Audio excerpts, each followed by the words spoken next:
आणि शेवटचा जो सण आहे तो ऑक्टोबरच्या पहिल्या आठवड्यामध्ये असतो. तर प्रियांनो, जो तुवेचा जो सण आहे, द फीस्ट ऑफ ट्रम्पेट, पुष्कळ ख्रिस्ती लोक विश्वास ठेवतात की त्यामध्ये जे आहे आपलं स्वर्गरोहण होणार आहे, त्यामध्ये रॅप्चर होणार आहेत. कारण पवित्र शास्त्रामध्ये असा उल्लेख झालेला आहे. ते वचन वाचूया. थेसलनिकैच्या अध्याय 4 वचन 16. कारण जेव्हा मोठ्याने मुख्य देवदूताच्या आवाजात आणि देवाच्या कर्णाच्या आवाजात आज्ञा दिली जाईल, तेव्हा प्रभू स्वतःहून खाली उतरेल.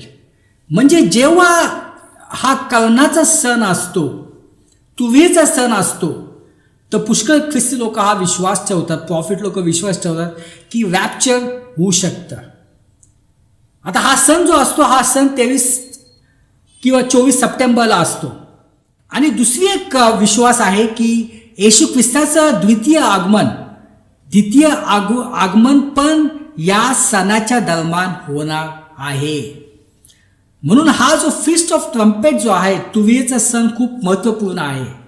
रॅप्चर पण ह्या सणाच्या वेळेस होणार आहे आणि येशू ख्रिस्ताचं द्वितीय आगमन पण या सणाच्या